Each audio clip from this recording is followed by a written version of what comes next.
What's going on, y'all? Welcome back to another episode. I hope y'all been having a great day. Hope y'all been having a great week.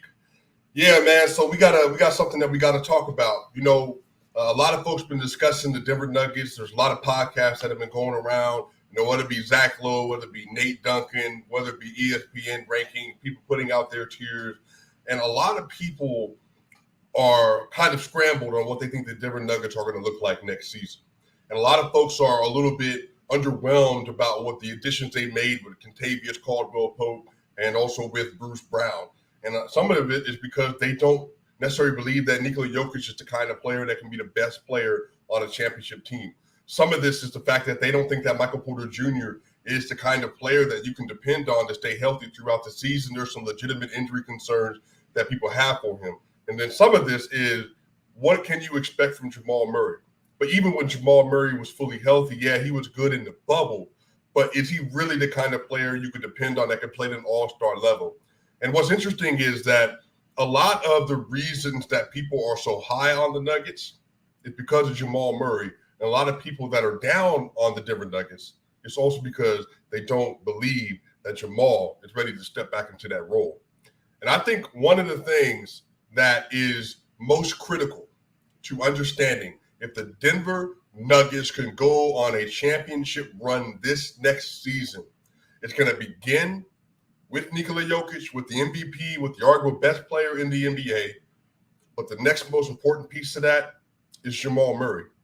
A lot of people forget that it wasn't just the bubble where Jamal Murray was accelerating. It wasn't just the bubble in which he was showing an elevated level of performance that a lot of people had not yet felt they have seen over the course of their career. But I want to show you something real quick. So I put this tweet out a while ago. In the last 25 games before Jamal Murray's ACL injury, he was averaging 24 points per game, 4.1 rebounds per game, 5.2 assists per game, and he was shooting 51% from the field, 46% from three, and 95% from the free throw line. And he did this while having a 63.8 true shooting percentage. And he was a plus 177 in the 25 games prior to his injury. He was a plus 177 in the games leading up to his injury. Jamal Murray had begun to take a turn. If you remember early on in that season, after the bubble, they had about a month off before they went into training camp. So there was an accelerated time to the season for the Lakers, for the Heat, and then for the Nuggets, and also for the Celtics. And remember, the only team of those four to make it past the first round the next year was the Nuggets because of injury and because of just depletion. Nobody was fully healthy, and they were gassed from having played through the bubble and then going into the next season. Jamal Murray started off slow, and people were wondering if that bubble phase, which is something that was just happening in the playoffs, it was just happening in an elevated situation where there are no fans in the house, and therefore you didn't have to ask him to do much. But the difference is that Jamal Murray, once he got fully healthy, once he was kind of done with the nicks and the bruises, that last 25-game stretch from Jamal Murray was elite. Again, just look at the offensive numbers. For a player to be able to put up 24, 4, and 5 on 51, 46, 95 with a 64% true shooting, that is the kind of player you can have as your secondary option that can be a clear secondary option and sometimes primary option in a playoff situation, but also on a championship team. People are really sleeping on Jamal Murray's overall value to the Denver Nuggets and what exactly it is that's going to make the Denver Nuggets a contender and what's going to put them over the top. Now, I fully understand that if people are reticent to trust Jamal because of the injury, I get it. But if you get a fully elevated Jamal Murray back into the Denver Nuggets lineup, there is no reason why they're not going to be one of the best teams in the NBA. And the question of the video, that is Jamal Murray, the missing championship piece for the Denver Nuggets? Absolutely, he is. 1,000%.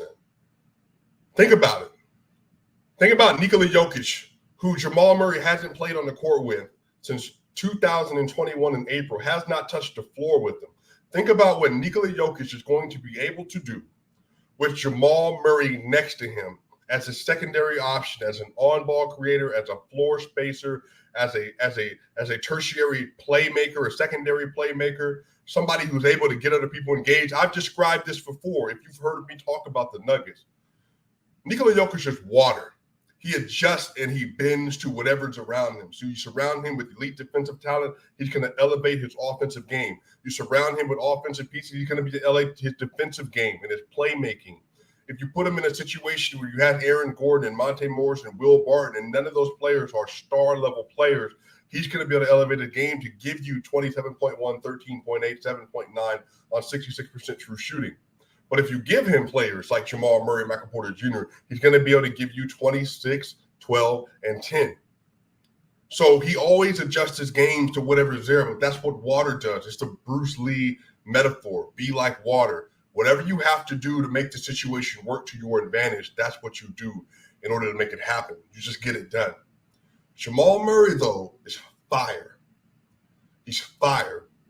Jamal Murray is the type of dude that if you tell him he can't do something, he's going to do it. He's the kind of player that's able to look at a situation, and even if it's difficult, if it's a challenge, he's going to do whatever he has to do to overcome that obstacle in front of him. And you didn't just see that in the bubble. You saw that happen in the 2019 playoffs for Jamal Murray.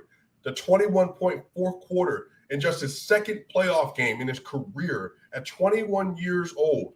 Jamal Murray was able to walk into that situation in his age 21 season and give you 21 straight points when they were down double digits in the fourth quarter against Coach Pop and the Spurs with DeMar DeRozan and Aldridge and Derek White. But then he's able to also square off against Damian Lillard and give you back-to-back 34-point games as well in the second round of the playoff. Now, again, he had his slips. He didn't play well. Shot like 4 of 18 in the game 7. He really was the reason why they lost. But then he comes back the next year and he gives you historically great numbers of 50, 42, and 50 in 3 straight playoff games. And he's able to do what he has to do in order to get his team over the top because he never accepts no for an answer. That's the kind of player you have to have on your roster.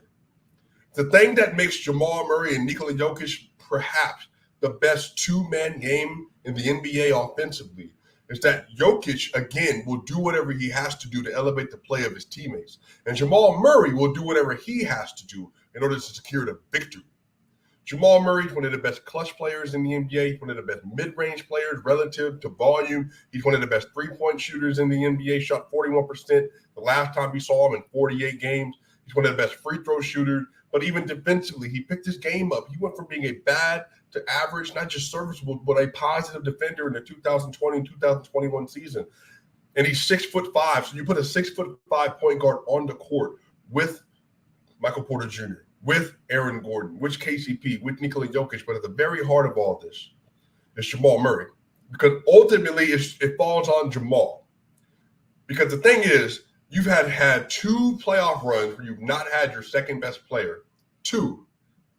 The Nuggets don't have any more time to waste. They've already They've already had 2 years that have gone awry because of injuries. Jamal Murray is going to have 18 months where he's not played basketball in a professional court, full contact, by the time he steps back on the court for regular season game number 1.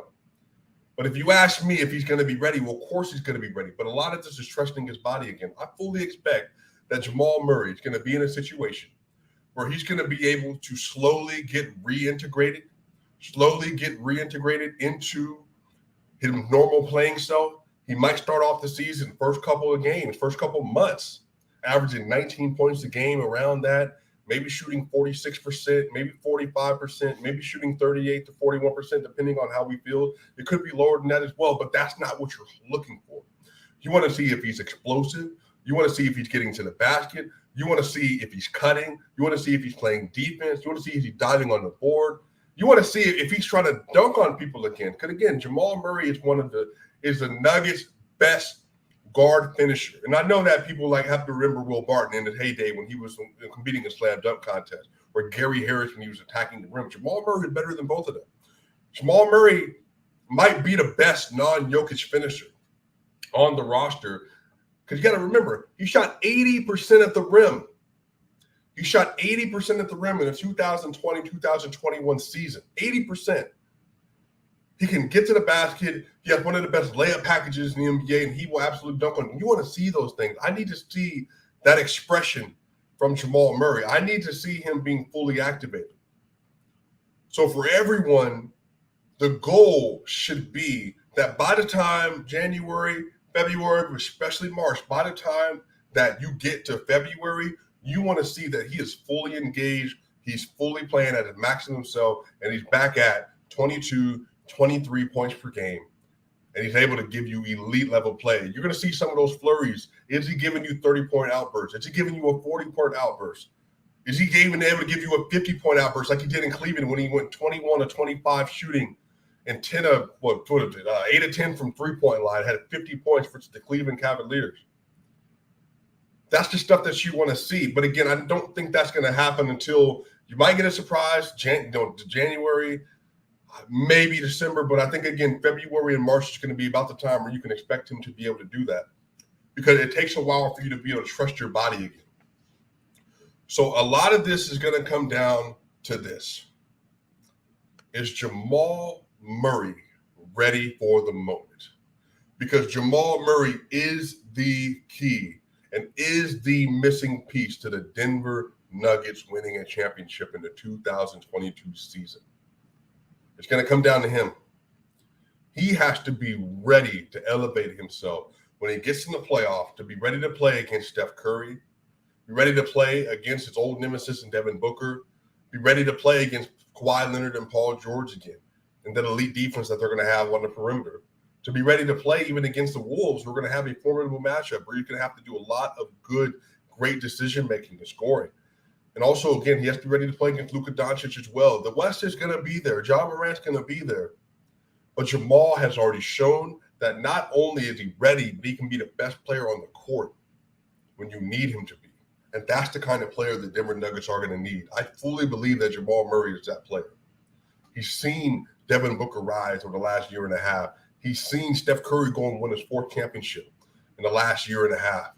He's seen players like Jamal Murray and Trae Young elevate their games and get to the place where they are, where they're arguably top 10 NBA players in the 2021-2022 season. He sees other guards getting the recognition that he once was getting, but was derailed because of injuries. And so Jamal Murray has shown time and time and time again over the course of his career that when the going gets tough, he wants to do everything he has to do and everything he can to secure the victory and to show that he deserves to be one of the top players in the NBA and in those conversations. So I fully expect that when you get to 2023, Lord willing, that Jamal is ready to go. He's going to be back playing at an all-star level. And that is the player you need. Because, again, if you do not have an elite guard in the NBA, you're not winning championships, or at least an elite wing player. You're not winning championships, even if you have the best player in the NBA, even if you have an elite center. Because even Giannis needed Chris Middleton, and he didn't have Chris Middleton and lost to the Celtics. He needed him to win a championship. He needed Drew Holiday to win a championship. But that's okay. That's how a team works. Jamal Murray is that important to Nikola Jokic, to make his game even that much more pliable. The reason they work so well together is because when you have Jokic on the court, the interior defense, it falls apart because you cannot deal with that offensive engine in the middle of the court. And then the reason that it makes Jokic, so unstoppable, it's not just his individual game, but you have an elite scorer, an elite on-ball creator and shooter, and a very good secondary playmaker holding the ball and dribbling and getting pocket passes, hitting the corner, driving to the basket for dunks and for lay-ins and for floaters and mid-range step backs. Jamal Murray has all those pieces. You don't find players that are able to put it all together when the times get the toughest. You don't find those players often, and all those players are superstars. They're all superstars, or they're all star-level players, and Jamal Murray may not have earned an all-star bid yet, which I believe that he can. But if the Denver Nuggets are going to be what they're supposed to be, he needs, by the time the All-Star break comes around and by the time the voting is getting ready to close, there need to be some consideration for Jamal to play, bruh. Are we really going to leave Jamal Murray off the All-Star ballot with the way he's been playing? The Denver Nuggets are the first or second seed. And, of course, it's Jokic. But have you seen Jamal? Have you seen what he's done coming off an injury? He's been attacking. He's been giving great effort. He's been playing defense, hitting clutch buckets. Y'all, remember Jamal Murray versus the Chicago Bulls in Denver last year when he hit that corner three, when he was attacking Zach LaVine and DeMar DeRozan. Or not Zach LaVine, not because I go back 1 year, when he was attacking Zach LaVine. When Jamal Murray was obliterating the Milwaukee Bucks after they got Drew Holiday. Like, you have to go back and watch some of these highlights from Jamal and what he was doing versus the Phoenix Suns and Devin Booker and Chris Paul. Him and Donovan Mitchell having matchups in the regular season, not just in the playoffs. That's the kind of player that you need. So I fully expect that Jamal Murray is going to be ready to take up that onus. And I think a lot of these folks that are sleeping on the Nuggets are going to be real sorry come midseason when the Nuggets are sitting near or at the top of the Western Conference and looking at juggernauts.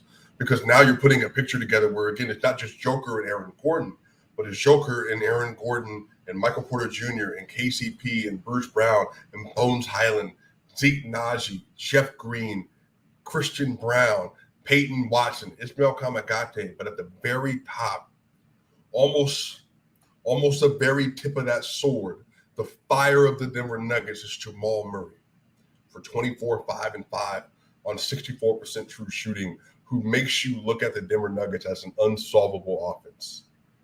So like I said, I don't expect it right away, but if you ask me, I think a realistic expectation is going to be February at the very latest March, and that's going to when he's going to be fully ready to go and fully battling to be himself again. And he's going to be letting it fly for the Murray Flurries that everybody loves so much, y'all. So I cannot wait. I'm excited. I know the NBA community is excited. Jamal Murray is one of Bag Twitter's favorite players. He's one of NBA players' favorite players because of what he brings to the table and how hard he is willing to give to the team and give to everybody that's watching the game. So I can't wait. It's going to be an amazing season this year, y'all. Make sure y'all are subscribing to the channel. By the way, we're on the road to 10,000 subscribers. We are getting closer and closer. We have over 9,000 subscribers now. Hit the subscribe button. Hit the like button. Share the video with your friend, with people you know that need to hear this, that want to hear this. People you feel like are sleeping on the Nuggets. Help them remind themselves of Jamal Murray. People that are excited for the Nuggets. Share this with them. That way they can see, man, you know what? We really do got that kind of a guy, that kind of all-star level player in the regular season, and really all NBA level talent in the playoffs. That's the kind of player the Nuggets have at their disposal that hasn't been on the court, y'all. So, y'all, hit the subscribe button. I'm Swipa Cam, y'all, and you already know what time it is, y'all. We will see y'all soon. Keep it real.